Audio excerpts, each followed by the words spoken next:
ನಮಸ್ಕಾರ ಮತ್ತು ಈ ಅಧಿವೇಶನಕ್ಕೆ ಸ್ವಾಗತ. ಪರಿಣಾಮಕಾರಿ ಮತ್ತು ತೊಡಗಿಸಿಕೊಳ್ಳುವ ಕಲಿಕೆಯ ಅನುಭವಗಳನ್ನು ರಚಿಸುವಲ್ಲಿ ತರಬೇತುದಾರರಿಗೆ ವ್ಯಕ್ತಿತ್ವ ಅಭಿವೃದ್ಧಿಯನ್ನ ಅರ್ಥ ಮಾಡಿಕೊಳ್ಳುವುದು ಪ್ರಬಲ ಸಾಧನವಾಗಿದೆ. ಇನ್ನು ತರಬೇತುದಾರರಿಗೆ ನಿಮ್ಮ ಪರಿಣಾಮಕಾರಿ ತತ್ವದ ಮೇಲೆ ವ್ಯಕ್ತಿತ್ವವನ್ನ ಅರ್ಥ ಮಾಡಿಕೊಳ್ಳುವ ಆಳವಾದ ಪ್ರಭಾವವನ್ನ ಅನ್ವೇಷಿಸಲು ಈ ಅಧಿವೇಶನವು ಸಹಾಯ ಮಾಡುತ್ತದೆ. ಧ್ಯೇಯೋದ್ದೇಶಗಳು. ಈ ಸೆಷನ್ನ ಕೊನೆಯಲ್ಲಿ ನೀವು ಇವುಗಳನ್ನು ಮಾಡಲು ಸಮರ್ಥರಾಗುವಿರಿ: ಪರ್ಸನಾಲಿಟಿಯನ್ನು ವ್ಯಾಖ್ಯಾನಿಸುವುದು, ಪರ್ಸನಾಲಿಟಿ ಡೆವಲಪ್ಮೆಂಟ್ ಅನ್ನು ವಿವರಿಸುವುದು ಮತ್ತು ಪರ್ಸನಾಲಿಟಿ ಡೆವಲಪ್ಮೆಂಟ್ ಮೇಲೆ ಪರಿಣಾಮ ಬೀರುವಂತಹ ಮುಖ್ಯ ಅಂಶಗಳನ್ನು ಪಟ್ಟಿ ಮಾಡುವುದು. ಮೊದಲಿಗೆ ಪರ್ಸನಾಲಿಟಿ ಎಂದರೇನು ಎಂದು ನೋಡೋಣ. ಪರ್ಸನಾಲಿಟಿ ಎಂದರೆ ಒಬ್ಬ ವ್ಯಕ್ತಿಯನ್ನು ಮತ್ತೊಬ್ಬ ವ್ಯಕ್ತಿಯಿಂದ ಭಿನ್ನವಾಗಿಸುವ ವಿಶಿಷ್ಟವಾದ ಗುಣಲಕ್ಷಣಗಳು, ವರ್ತನೆಗಳು ಮತ್ತು ಆಲೋಚಿಸುವ ಶೈಲಿ, ಭಾವನೆಗಳು ಮತ್ತು ನಡವಳಿಕೆಗಳು. ನಾವು ಪ್ರಪಂಚದಲ್ಲಿ ಇತರರೊಂದಿಗೆ ಮತ್ತು ನಮ್ಮೊಂದಿಗೆ ಹೇಗೆ ಪರಸ್ಪರ ಮಾತನಾಡುತ್ತೇವೆ ಎಂಬುದನ್ನು ಒಳಗೊಂಡಿರುತ್ತದೆ. ಪರ್ಸನಾಲಿಟಿ ಸ್ಥಿರವಾದುದಲ್ಲ, ಇದು ಅನುಭವಗಳನ್ನು ಆಧರಿಸಿ ಕಾಲಾನುಕ್ರಮವಾಗಿ ವಿಕಸನಗೊಳ್ಳುತ್ತದೆ. ಒಬ್ಬ ವ್ಯಕ್ತಿಯು ವಿವಿಧ ಪರಿಸ್ಥಿತಿಗಳಿಗೆ ಮತ್ತು ಪ್ರಚೋದನೆಗಳಿಗೆ ಸ್ಪಂದಿಸುವುದರಿಂದ ವ್ಯಕ್ತಿತ್ವ ರೂಪುಗೊಳ್ಳುತ್ತದೆ. ಈಗ ಪರ್ಸನಲ್ ಡೆವಲಪ್ಮೆಂಟ್ ಎಂದರೇನು? ಪರ್ಸನಲ್ ಡೆವಲಪ್ಮೆಂಟ್ ಎಂದರೆ ಸ್ವಯಂ ಸುಧಾರಣೆ ಅಥವಾ ಸ್ವಯಂ ಬೆಳವಣಿಗೆ ಎಂದು ಹೇಳಲಾಗುವುದು. ಇದು ಒಬ್ಬ ವ್ಯಕ್ತಿ ಸ್ವತಃ ತನ್ನ ಕೌಶಲ್ಯಗಳು, ಜ್ಞಾನ ಮತ್ತು ಗುಣಗಳನ್ನು ಪ್ರಜ್ಞಾಪೂರ್ವಕವಾಗಿ ಪ್ರಯತ್ನಿಸಿ ಉತ್ತಮಪಡಿಸಿಕೊಳ್ಳುವುದು. ಇದು ವ್ಯಕ್ತಿಯ ವ್ಯಕ್ತಿತ್ವವನ್ನು ಅತ್ಯುತ್ತಮ ಆವೃತ್ತಿಯಾಗಿ ಮಾಡುವಂತಹ ಜೀವನದುದ್ದಕ್ಕೂ ನಡೆಯುವಂತಹ ಪಯಣ. ಪರ್ಸನಲ್ ಡೆವಲಪ್ಮೆಂಟ್ ಅನ್ನು ಅನ್ವೇಷಿಸುವಲ್ಲಿ ವ್ಯಕ್ತಿಗಳು ಅಭಿವೃದ್ಧಿ ಹೊಂದಲು ಅವಕಾಶಗಳನ್ನು ಸಕ್ರಿಯವಾಗಿ ಹುಡುಕುತ್ತಿರುತ್ತಾರೆ. ಹೊಸ ಸಾಮರ್ಥ್ಯಗಳನ್ನು ಗಳಿಸಲು ಮತ್ತು ಈಗಾಗಲೇ ಇರುವುದನ್ನು ಮತ್ತಷ್ಟು ಉತ್ತಮಪಡಿಸಿಕೊಳ್ಳುವ ಸ್ವಯಂ ಸವಾಲುಗಳನ್ನು ಮಾಡಿಕೊಳ್ಳುತ್ತಾರೆ. ಪರ್ಸನಲ್ ಡೆವಲಪ್ಮೆಂಟ್ ಈ ಕೆಳಗಿನ ಅಂಶಗಳಂತಹವುಗಳನ್ನು ಒಳಗೊಳ್ಳುವುದರ ಮೂಲಕ ಸಾಧಿಸಲಾಗುವುದು: ಸ್ವಯಂ ಮೌಲ್ಯಮಾಪನ, ಸ್ವಯಂ ಅನ್ವೇಷಣೆ, ಗುರಿ ಸ್ಥಾಪನೆ ಮತ್ತು ಕ್ರಿಯೆ. ಈಗ ಇವೆಲ್ಲವನ್ನು ವಿವರವಾಗಿ ನೋಡೋಣ. ಸ್ವಯಂ ಮೌಲ್ಯಮಾಪನ. ಇಲ್ಲಿ ನೀವು ನಿಮ್ಮ ಕೌಶಲ್ಯಗಳು, ಪರ್ಸನಾಲಿಟಿ ಮತ್ತು ಆಸಕ್ತಿಗಳ ಬಗ್ಗೆ ಕಲಿಯುವಿರಿ. ಸ್ವಯಂ ಮೌಲ್ಯಮಾಪನಗಳ ಮೂಲಕ ನೀವು ನಾಯಕತ್ವದ ಪ್ರತಿಭೆ ಇರಬಹುದು ಅಥವಾ ಸೃಜನಶೀಲತೆಗೆ ಆಸಕ್ತಿಯನ್ನು ಹೊಂದಿರಬಹುದು ಎಂಬುದನ್ನು ಕಂಡುಕೊಳ್ಳಬಹುದು. ಈ ಸ್ವಯಂ ಅರಿವು ನಿಮ್ಮ ಪರ್ಸನಲ್ ಡೆವಲಪ್ಮೆಂಟ್ ಪ್ರಯಾಣದಲ್ಲಿ ಮಾರ್ಗದರ್ಶನ ನೀಡುತ್ತದೆ. ಸ್ವಯಂ ಅನ್ವೇಷಣೆ. ಇಲ್ಲಿ ನಿಮ್ಮ ಸಾಮರ್ಥ್ಯಗಳು ಮತ್ತು ದೌರ್ಬಲ್ಯಗಳನ್ನು ಗುರುತಿಸುವಿರಿ ಮತ್ತು ಇದು ನಿಮ್ಮನ್ನು ನೀವು ಆಳವಾಗಿ ತಿಳಿದುಕೊಳ್ಳುವ ಪ್ರಕ್ರಿಯೆಯಾಗಿರುತ್ತದೆ. ಉದಾಹರಣೆಗೆ, ನೀವು ಸಮಸ್ಯೆಗಳನ್ನು ಬಗೆಹರಿಸುವುದರಲ್ಲಿ ಉತ್ತಮವಾಗಿದ್ದೀರಿ ಎಂದು ಅರಿತುಕೊಳ್ಳುವಿರಿ, ಆದರೆ ಸಮಯ ನಿರ್ವಹಣೆಗಾಗಿ ನೀವು ಹೆಚ್ಚು ಶ್ರಮವಹಿಸಬೇಕಾಗಬಹುದು. ಸ್ವಯಂ ಅನ್ವೇಷಣೆಯು ಅಗತ್ಯವಿರುವಲ್ಲಿ ನಿಮ್ಮ ಪರ್ಸನಲ್ ಡೆವಲಪ್ಮೆಂಟ್ ಪ್ರಯತ್ನಗಳ ಮೇಲೆ ಕೇಂದ್ರೀಕರಿಸಲು ಸಹಾಯ ಮಾಡುತ್ತದೆ. ಗುರಿ ಸ್ಥಾಪನೆ. ಇಲ್ಲಿ ನೀವು ಅಲ್ಪಾವಧಿ ಮತ್ತು ಜೀವಿತಾವಧಿ ಗುರಿಗಳನ್ನು ವಾಸ್ತವವನ್ನಾಗಿ ಪರಿವರ್ತಿಸಲು ಬೆಳೆಸಿಕೊಳ್ಳುತ್ತೀರಿ. ಗುರಿ ಸ್ಥಾಪನೆಯು ನಿಮ್ಮ ಪರ್ಸನಲ್ ಡೆವಲಪ್ಮೆಂಟ್ಗೆ ನಿರ್ದೇಶನವನ್ನು ನೀಡುತ್ತದೆ. ಉದಾಹರಣೆಗೆ, ಪ್ರತಿ ತಿಂಗಳು ಸ್ವಲ್ಪ ಸಂಖ್ಯೆಯಲ್ಲಿ ಪುಸ್ತಕಗಳನ್ನು ಓದುವ ಗುರಿಯನ್ನು ಹೊಂದುವುದರಿಂದ ನಿಮ್ಮ ಜ್ಞಾನವು ಹೆಚ್ಚಾಗಿ ನಿಮ್ಮ ವೈಯಕ್ತಿಕ ಬೆಳವಣಿಗೆಗೆ ಕೊಡುಗೆ ನೀಡುತ್ತದೆ. ಕ್ರಿಯೆ. ಇದು ಪರ್ಸನಲ್ ಡೆವಲಪ್ಮೆಂಟ್ ಗುರಿಗಳನ್ನು ಸಾಕಾರಗೊಳಿಸಲು ಸ್ಪಷ್ಟವಾದ ಕ್ರಮಗಳನ್ನು ತೆಗೆದುಕೊಳ್ಳುವ ಮೂಲಕ ಅವುಗಳನ್ನು ಸಾಧಿಸುವ ಪ್ರಯತ್ನವನ್ನು ಒಳಗೊಂಡಿರುತ್ತದೆ. ಉದಾಹರಣೆಗೆ, ನೀವು ಒಬ್ಬ ಪರಿಣಿತಿ ಹೊಂದಿದ ಸಾರ್ವಜನಿಕ ಭಾಷಣಕಾರ, ಪ್ರೊಫೆಷನಲ್ ಪಬ್ಲಿಕ್ ಸ್ಪೀಕರ್ ಆಗುವ ಗುರಿಯನ್ನು ಹೊಂದಿದ್ದರೆ, ನೀವು ಮಾಡಬೇಕಾದುದು ಒಂದು ಪಬ್ಲಿಕ್ ಸ್ಪೀಕಿಂಗ್ ಕೋರ್ಸ್ನಲ್ಲಿ ಸೇರಿಕೊಂಡು ಅದನ್ನು ನಿಯಮಿತವಾಗಿ ಅಭ್ಯಾಸ ಮಾಡುವುದು ಮತ್ತು ಸಮಾರಂಭಗಳಲ್ಲಿ ಮಾತನಾಡುವ ಅವಕಾಶವನ್ನು ಕಂಡುಕೊಳ್ಳುವುದು. ಈಗ ನಾವು ವಿವಿಧ ರೀತಿಯ ಪರ್ಸನಾಲಿಟಿಯನ್ನು ನೋಡೋಣ. ಸರಳವಾಗಿ ಅರ್ಥ ಮಾಡಿಕೊಳ್ಳಲು ಈ ಮೂಲಭೂತ ಪರ್ಸನಾಲಿಟಿಯ ವಿಧಗಳನ್ನು ನೋಡೋಣ. ಇಂಟ್ರಾವರ್ಟ್ ಮತ್ತು ಎಕ್ಸ್ಟ್ರಾವರ್ಟ್. ಇಂಟ್ರಾವರ್ಟ್ ವ್ಯಕ್ತಿಗಳು ಸಾಮಾನ್ಯವಾಗಿ ಇತರ ಜನರೊಂದಿಗೆ ಬೆರೆಯುವುದಿಲ್ಲ. ಅವರು ತಮ್ಮೊಂದಿಗೆ ಹೆಚ್ಚಾಗಿ ಕಾಲ ಕಳೆಯುವ ಪ್ರವೃತ್ತಿಯನ್ನು ಹೊಂದಿದ್ದು, ಸ್ವತಂತ್ರವಾಗಿ ಕೆಲಸ ಮಾಡುವುದನ್ನು ಇಷ್ಟಪಡುತ್ತಾರೆ. ಅವರಿಗೆ ಗುಂಪುಗಳಲ್ಲಿರುವುದಕ್ಕಿಂತ ಶಾಂತವಾದ ಸ್ಥಳಗಳು ಇಷ್ಟವಾಗುತ್ತದೆ. ಅವರು ಹೆಚ್ಚಾಗಿ ಏಕಾಂತ ಪರಿಸರಗಳಲ್ಲಿ ಶಕ್ತಿಯನ್ನು ಕಂಡುಕೊಳ್ಳುತ್ತಾರೆ. ಮಾತನಾಡುವ ಸಂವಹನಕ್ಕಿಂತ ಲಿಖಿತ ಸಂವಹನಗಳಲ್ಲಿ ಅವರಿಗೆ ಹೆಚ್ಚು ಆರಾಮವೆನಿಸುತ್ತದೆ ಮತ್ತು ಹೆಚ್ಚು ಪರಿಣಾಮಕಾರಿ ಕೂಡ. ಅವರು ಯಾವಾಗಲೂ ಮಾತನಾಡುವುದಕ್ಕಿಂತ ಮುಂಚೆ ಯೋಚಿಸುತ್ತಾರೆ, ಹಂಚಿಕೊಳ್ಳುವ ಮುನ್ನ ಪದಗಳ ಮೌಲ್ಯವನ್ನು ಲೆಕ್ಕ ಹಾಕುತ್ತಾರೆ. ಮತ್ತೊಂದು ಕಡೆ ಎಕ್ಸ್ಟ್ರಾವರ್ಟ್ ವ್ಯಕ್ತಿಗಳು ಇತರ ಜನರೊಂದಿಗೆ ಬೆರೆಯಲು ಇಷ್ಟಪಡುತ್ತಾರೆ. ಸಾಮಾಜಿಕ ಪರಿಸರದಲ್ಲಿ ಅಭಿವೃದ್ಧಿ ಹೊಂದುತ್ತಾರೆ. ಇತರರೊಂದಿಗೆ ಮಾತನಾಡುವ ಮೂಲಕ ಅವರ ಶಕ್ತಿ ಎಂದರೆ ಎನರ್ಜಿಯನ್ನು ಸೆಳೆಯುತ್ತಾರೆ. ಸಂಭಾಷಣೆಗೆ ಸ್ವಾಭಾವಿಕವಾಗಿ ಆಕರ್ಷಣೆ ಇರುವುದರಿಂದ ಇವರು ಹೆಚ್ಚು ಮಾತನಾಡುತ್ತಾರೆ ಮತ್ತು ಹೆಚ್ಚು ಸ್ನೇಹಿತರನ್ನು ಹೊಂದಿರುತ್ತಾರೆ. ಇವರು ಸೇರುವ ಗುಂಪುಗಳನ್ನು ಜೀವಂತವಾಗಿ ಮಾಡುತ್ತಾರೆ. ಇಂತಹ ವ್ಯಕ್ತಿಗಳಿಂದ ತಂಡ ಆಧಾರಿತ ಕಾರ್ಯಸ್ಥಳಗಳಲ್ಲಿ ಪ್ರಮುಖವಾಗಿ ಅನುಕೂಲಕರವಾಗಿರುತ್ತಾರೆ. ಇವರು ತಂಡಕ್ಕೆ ಉತ್ಸಾಹ ಮತ್ತು ಸಕಾರಾತ್ಮಕತೆಯನ್ನು ತುಂಬುತ್ತಾರೆ. ಈ ಎರಡೂ ಗುಣಲಕ್ಷಣಗಳ ನಡುವೆ ಇರುವವರು ಆಂಬಿವರ್ಟ್ ಉಭಯಮುಖಿಗಳಾಗಿರುತ್ತಾರೆ. ಆಂಬಿವರ್ಟ್ ಆಗಿರುವ ವ್ಯಕ್ತಿಯು ಇಂಟ್ರಾವರ್ಟ್ ಮತ್ತು ಎಕ್ಸ್ಟ್ರಾವರ್ಟ್ ಗುಣಲಕ್ಷಣಗಳೆರಡನ್ನೂ ಹೊಂದಿರುತ್ತಾರೆ. ಇಂತಹವರು ಬಹುಮುಖಿ ವ್ಯಕ್ತಿಗಳಾಗಿರುತ್ತಾರೆ. ಇವರು ಸಮಾಜದ ಜೊತೆ ಸಂವಹನಗಳನ್ನು ಆನಂದಿಸುತ್ತಾರೆ ಹಾಗೂ ಏಕಾಂತ ಸಮಯವನ್ನೂ ಅಮೂಲ್ಯವೆಂದು ಪರಿಗಣಿಸುತ್ತಾರೆ. ಆಂಬಿವರ್ಟ್ಗಳು ಸುಲಭವಾಗಿ ಹೊಂದಿಕೊಳ್ಳುತ್ತಾರೆ. ಅವರು ಸಂದರ್ಭಗಳಿಗೆ ತಕ್ಕಂತೆ ಅವರ ನಡವಳಿಕೆಯನ್ನು ಸರಿಹೊಂದಿಸಿಕೊಳ್ಳುತ್ತಾರೆ ಮತ್ತು ಅವರಲ್ಲಿರುವ ಶಕ್ತಿಯು ವಿವಿಧ ಸಾಮಾಜಿಕ ಸನ್ನಿವೇಶಗಳಿಗೆ ಹೊಂದಿಕೊಳ್ಳುವಂತೆ ಮತ್ತು ಸಾಪೇಕ್ಷವಾಗುವಂತೆ ಮಾಡುತ್ತದೆ.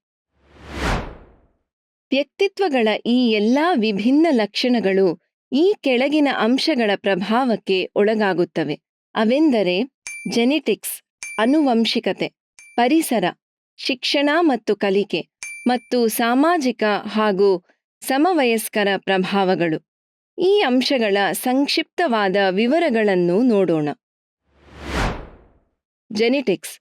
ಪರ್ಸನಾಲಿಟಿಯ ಕೆಲವು ಅಂಶಗಳು ಆನುವಂಶೀಯವಾಗಿ ಬಂದಿರುತ್ತವೆ. ಅಂದರೆ ಕೆಲವು ಗುಣಗಳು ಮತ್ತು ಸ್ವಭಾವಗಳು ನಿಮ್ಮ ಕುಟುಂಬದಿಂದ ಪ್ರಭಾವಿತವಾಗಿರುತ್ತವೆ. ಉದಾಹರಣೆಗೆ, ನಿಮಗೆ ಸ್ವಾಭಾವಿಕವಾಗಿಯೇ ಸೃಜನಶೀಲತೆಯ ಕಡೆಗೆ ಒಲವು ಇರಬಹುದು, ಏಕೆಂದರೆ ಇದು ನಿಮ್ಮ ಕುಟುಂಬದಿಂದ ಬಂದಂತಹದು ಮತ್ತು ಇದರಿಂದ ನೀವು ಕಲೆಯಲ್ಲಿ ವೃತ್ತಿಜೀವನವನ್ನು ಮುಂದುವರಿಸಬಹುದು. ಪರಿಸರ. ನೀವು ಬೆಳೆದು ಬಂದ ರೀತಿ, ಸಾಂಸ್ಕೃತಿಕ ಹಿನ್ನೆಲೆ ಮತ್ತು ಜೀವನದ ಅನುಭವಗಳು ನಿಮ್ಮ ಪರ್ಸನಾಲಿಟಿಯನ್ನು ರೂಪಿಸುವಲ್ಲಿ ಪ್ರಮುಖ ಪಾತ್ರವನ್ನು ವಹಿಸುತ್ತವೆ. ನಿಕಟ ಸಮುದಾಯದ ಪರಿಸರದಲ್ಲಿ ಬೆಳೆಯುವುದರಿಂದ ಸಾಮೂಹಿಕತೆ ಮತ್ತು ಸಹಕಾರ ಪ್ರಜ್ಞೆಯು ನಿಮ್ಮ ಪರ್ಸನಾಲಿಟಿಯ ಒಂದು ಭಾಗವಾಗಬಹುದು. ಶಿಕ್ಷಣ ಮತ್ತು ಕಲಿಕೆ. ನಿಮ್ಮ ಕಲಿಕೆ, ನಿಮ್ಮ ಅನುಭವಗಳು ಮತ್ತು ಜೀವನದುದ್ದಕ್ಕೂ ಗಳಿಸಿರುವ ನಿಮ್ಮ ಜ್ಞಾನ ನಿಮ್ಮ ಪರ್ಸನಾಲಿಟಿಯ ಮೇಲೆ ಪ್ರಭಾವ ಬೀರಬಹುದು. ಉದಾಹರಣೆಗೆ, ನೀವು ನಿಮ್ಮ ಶಿಕ್ಷಣದ ಮೂಲಕ ಪರಿಸರ ಸಮಸ್ಯೆಗಳಿಗೆ ಒಂದು ಆಳವಾದ ಆಸಕ್ತಿಯನ್ನು ಬೆಳೆಸಿಕೊಂಡರೆ ಇದು ನಿಮ್ಮ ಪರ್ಸನಾಲಿಟಿ ಹೆಚ್ಚು ಪರಿಸರ ಪ್ರಜ್ಞೆಯನ್ನು ಹೊಂದಲು ರೂಪಿಸುತ್ತದೆ. ಸಾಮಾಜಿಕ ಮತ್ತು ಸಮಾನ ವಯಸ್ಕರ ಪ್ರಭಾವಗಳು. ನಿಮ್ಮ ಸುತ್ತಲೂ ಇರುವ ಜನರೂ ಕೂಡ ನಿಮ್ಮ ಮೌಲ್ಯಗಳು, ನಂಬಿಕೆಗಳು ಮತ್ತು ನಡವಳಿಕೆಗಳ ಮೇಲೆ ಪ್ರಭಾವ ಬೀರಬಹುದು. ಉದಾಹರಣೆಗೆ, ಆರೋಗ್ಯದ ಬಗ್ಗೆ ಬಹಳ ಕಾಳಜಿ ಹೊಂದಿರುವ ಸ್ನೇಹಿತರ ಗುಂಪಿನ ಸಹವಾಸದಲ್ಲಿದ್ದರೆ ಆರೋಗ್ಯದ ಬಗ್ಗೆ ಒಳ್ಳೆಯ ಅಭ್ಯಾಸಗಳನ್ನು ಅಳವಡಿಸಿಕೊಳ್ಳಲು ಮತ್ತು ಅದನ್ನು ನಿಮ್ಮ ಪರ್ಸನಾಲಿಟಿಯ ಭಾಗವಾಗಿ ಮಾಡಿಕೊಳ್ಳಲು ಪ್ರೋತ್ಸಾಹಿಸಬಹುದು. ಈಗ ನಾವು ಪರ್ಸನಾಲಿಟಿ ಡೆವಲಪ್ಮೆಂಟ್ ಪರಿಕಲ್ಪನೆಯನ್ನು ನೋಡೋಣ. ಪರ್ಸನಾಲಿಟಿ ಡೆವಲಪ್ಮೆಂಟ್ ಎಂಬುದು ಪರ್ಸನಲ್ ಡೆವಲಪ್ಮೆಂಟ್ನ ಒಂದು ಉಪವಿಭಾಗ. ಇದು ನಿರ್ದಿಷ್ಟವಾಗಿ ಒಬ್ಬರ ಪಾತ್ರ, ನಡವಳಿಕೆ ಮತ್ತು ಸಾಮಾಜಿಕ ಕೌಶಲ್ಯಗಳ ಪರಿಷ್ಕರಣೆ ಮತ್ತು ಸುಧಾರಣೆಯನ್ನು ಗುರಿಯಾಗಿ ಹೊಂದಿರುತ್ತದೆ. ಇದೊಂದು ನಿರಂತರ ಪ್ರಕ್ರಿಯೆ ಮತ್ತು ಗುಣಲಕ್ಷಣಗಳು, ಮನೋಭಾವಗಳು ಮತ್ತು ನಡವಳಿಕೆಗಳನ್ನು ಉತ್ತಮಗೊಳಿಸುವುದನ್ನು ಒಳಗೊಂಡಿರುತ್ತದೆ. ಇದು ಒಬ್ಬ ವ್ಯಕ್ತಿಯು ಹೇಗೆ ಇತರರೊಂದಿಗೆ ಸಂವಹಿಸುತ್ತಾರೆ ಎಂಬುದನ್ನು ರೂಪಿಸುತ್ತದೆ. ಇದು ಆತ್ಮವಿಶ್ವಾಸ, ಸಂವಹನಾ ಶೈಲಿ, ಭಾವನಾತ್ಮಕ ಬುದ್ಧಿಮಟ್ಟ ಮತ್ತು ಶಿಷ್ಟಾಚಾರಗಳಂತಹ ಅಂಶಗಳನ್ನು ಒಳಗೊಂಡಿರುತ್ತದೆ. ಟ್ರೈನರ್ಗಳಿಗೆ ಪರ್ಸನಾಲಿಟಿ ಡೆವಲಪ್ಮೆಂಟ್ ಬಗ್ಗೆ ಅಧ್ಯಯನ ಮಾಡುವುದು ಬಹಳ ಮುಖ್ಯ. ಇದರಿಂದ ಅವರಿಗೆ ಬೋಧನಾ ವಿಧಾನಗಳನ್ನು ವ್ಯಕ್ತಿಗತವಾಗಿ ಸರಿಹೊಂದಿಸಲು ಸಹಾಯ ಮಾಡುತ್ತದೆ, ಪರಿಣಾಮಕಾರಿಯಾಗಿ ಸಂವಹನ ಮಾಡಲು, ವಿವಾದಗಳನ್ನು ಬಗೆಹರಿಸಲು ಮತ್ತು ಅವರ ವಿಶಿಷ್ಟ ಪರ್ಸನಾಲಿಟಿಗಳನ್ನು ಆಧರಿಸಿ ಕಲಿಯುವವರಿಗೆ ಪ್ರೇರೇಪಣೆ ನೀಡುವುದು, ಅಂತರ್ಗತ ಮತ್ತು ಕಸ್ಟಮೈಸ್ ಮಾಡಿದ ಕಲಿಕೆಯ ಅನುಭವಗಳನ್ನು ಸೃಷ್ಟಿಸುವುದು. ಈಗ ಪರ್ಸನಾಲಿಟಿ ಡೆವಲಪ್ಮೆಂಟ್ ಮೇಲೆ ಪ್ರಭಾವ ಬೀರುವ ಪ್ರಮುಖ ಅಂಶಗಳ ಬಗ್ಗೆ ಅನ್ವೇಷಿಸೋಣ. ಪರ್ಸನಾಲಿಟಿ ಡೆವಲಪ್ಮೆಂಟ್ ಎಂಬುದು ಜೀವಮಾನದ ಪ್ರಯಾಣ. ಇದು ಈ ಕೆಳಗಿನ ಅಂಶಗಳಿಂದ ಪ್ರಭಾವಿತವಾಗಿದೆ. ಅವೆಂದರೆ ಸ್ವಯಂ ಅರಿವು, ಗುರಿಸ್ಥಾಪನೆ, ಕಲಿಕೆ, ಪರಿಣಾಮಕಾರಿ ಸಂವಹನ, ಭಾವನಾತ್ಮಕ ಬುದ್ಧಿವಂತಿಕೆ, ಸ್ಥಿತಿಸ್ಥಾಪಕತ್ವ, ಸ್ವಯಂ ಕಾಳಜಿ ಮತ್ತು ಹೊಂದಾಣಿಕೆ. ಪ್ರತಿಯೊಂದು ಅಂಶದ ಬಗ್ಗೆ ವಿವರವಾಗಿ ನೋಡೋಣ. ಸ್ವಯಂ ಅರಿವು ಇದು ಪರ್ಸನಾಲಿಟಿ ಡೆವಲಪ್ಮೆಂಟ್ನ ಅಡಿಪಾಯ.